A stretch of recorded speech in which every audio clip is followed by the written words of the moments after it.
Hey everyone, so I wanted to make this video about the surgery that I'm going to be having later on this year.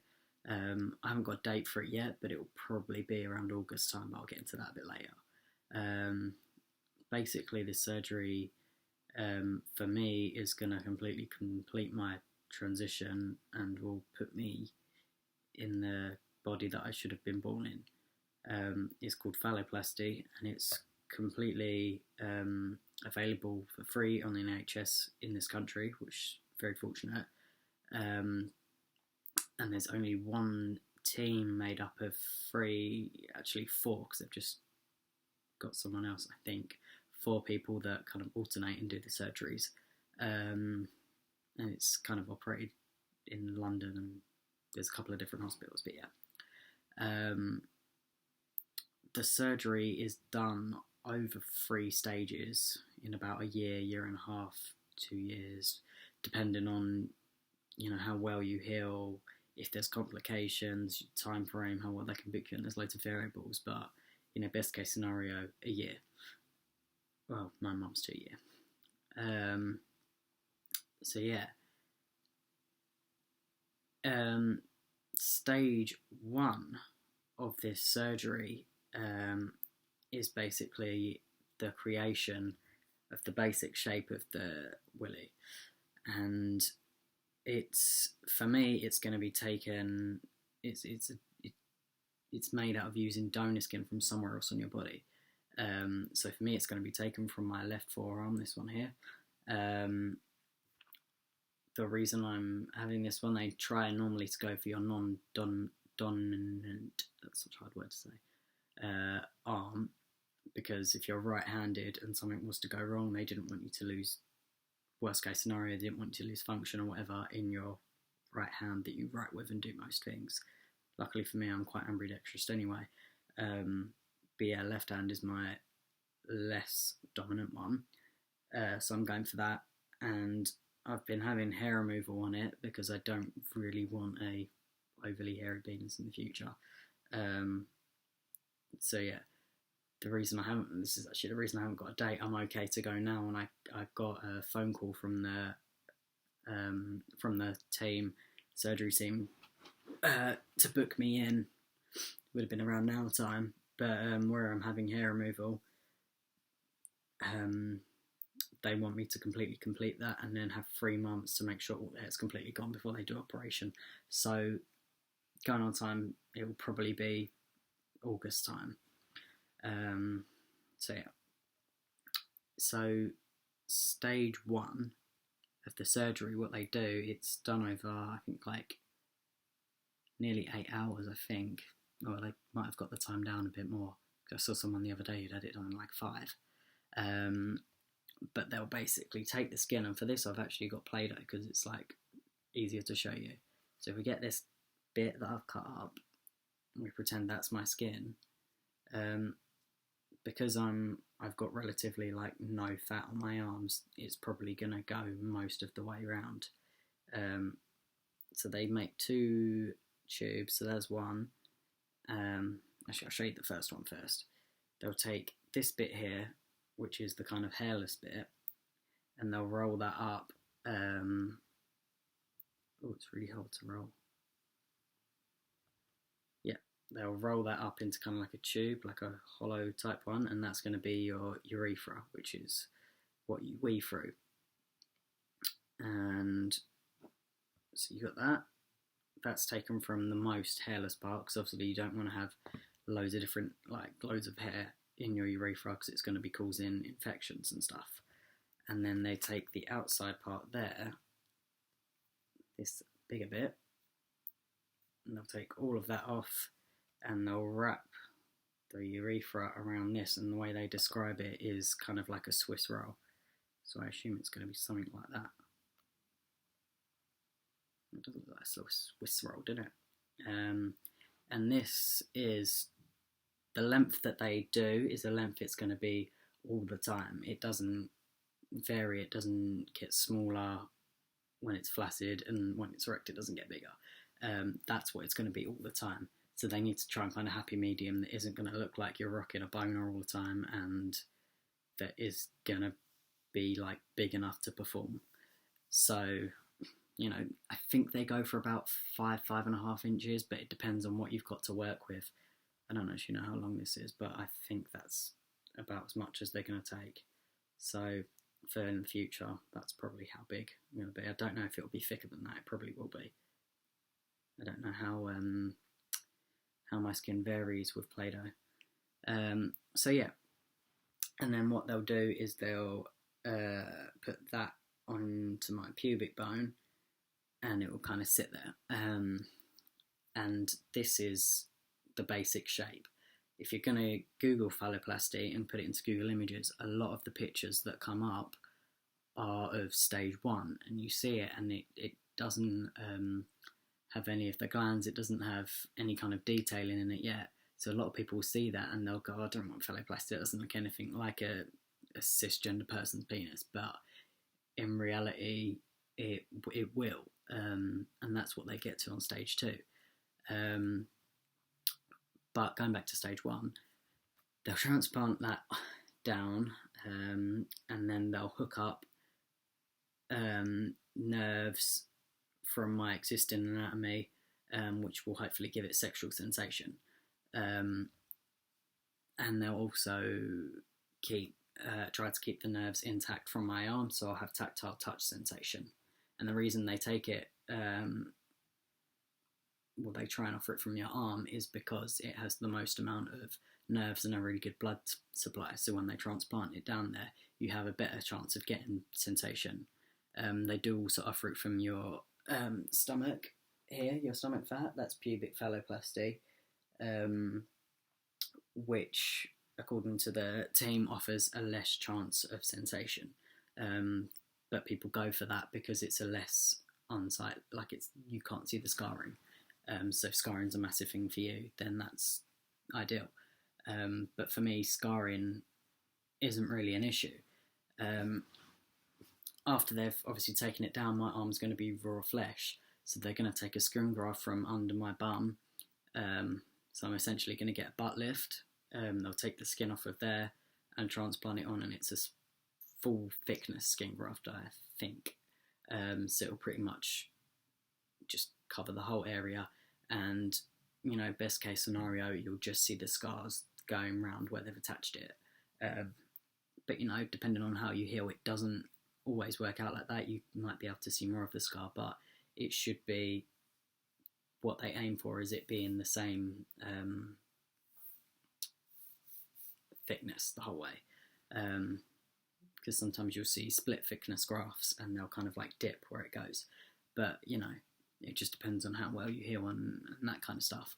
So yeah, after surgery, if you touch my arm, it's actually going to be what was once my arse flesh. So yeah, I think that's it for stage 1. Oh no, what they also do, I think if they have time, is they put an implant that's kind of like that, maybe a bit smaller like that, depending on how much they've got to work with. They'll put it, and I'm going to use female anatomy here, so it's kind of gross, the outer labia. And when you're on testosterone, that kind of stretches quite a lot. So that is what essentially becomes your ball sack. And they'll put like one in each one and kind of join it. But for now, they just put one testicle implant in one for now. And that's stage 1.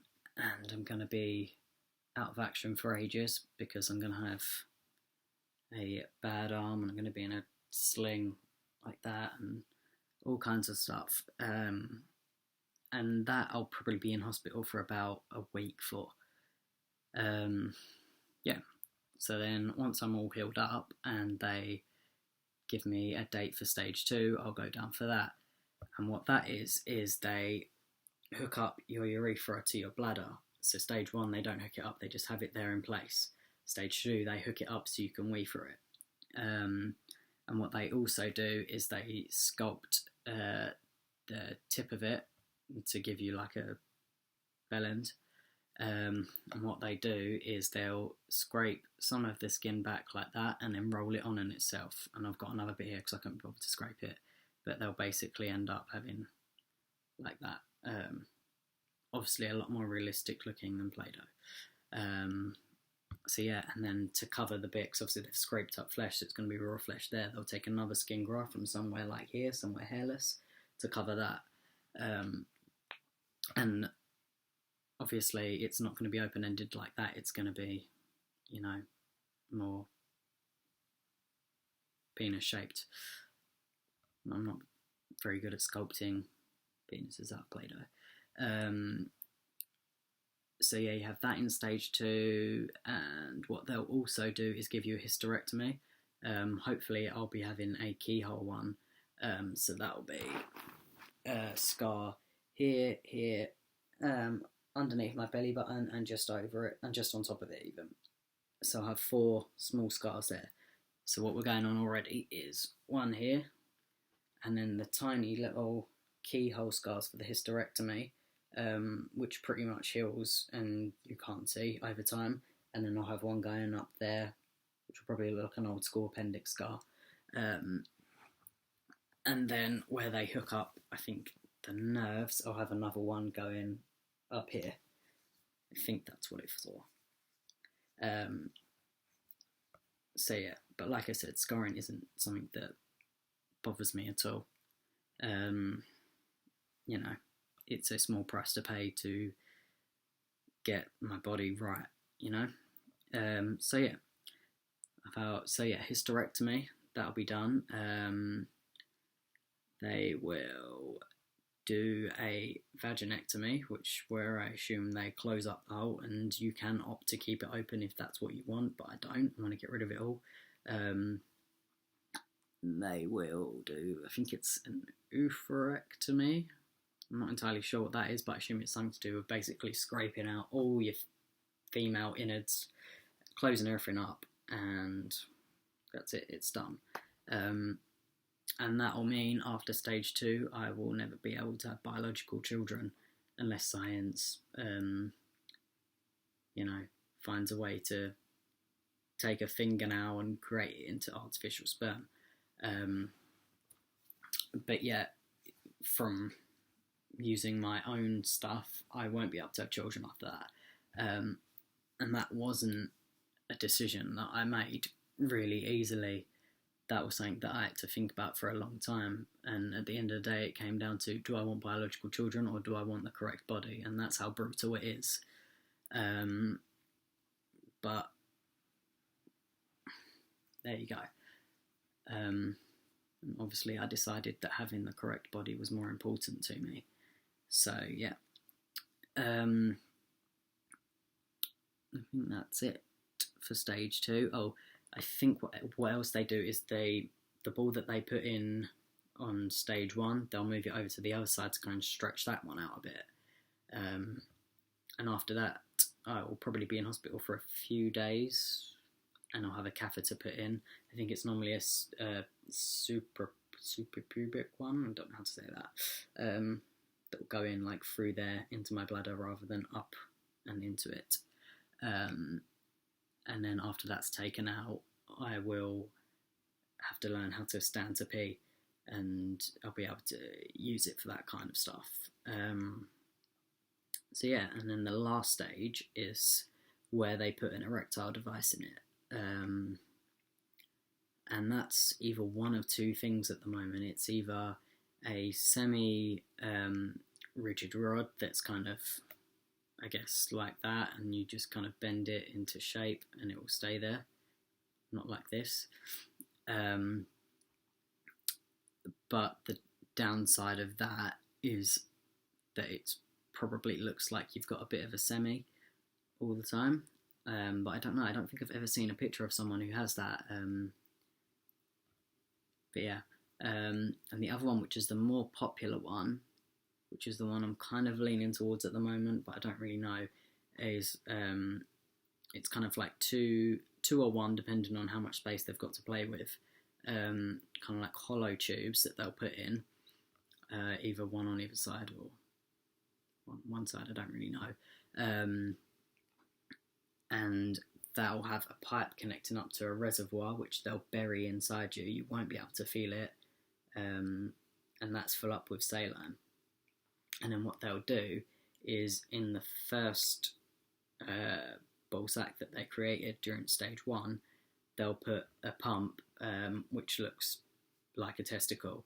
They'll put that in the sack, which is obviously part of this whole device, and you'll pump that, and the pump will activate, and it will push saline from the reservoir into the rod, and it will basically give you an erection, and that is meant to feel most like a natural one. It's meant to feel like the blood rush that you'll get.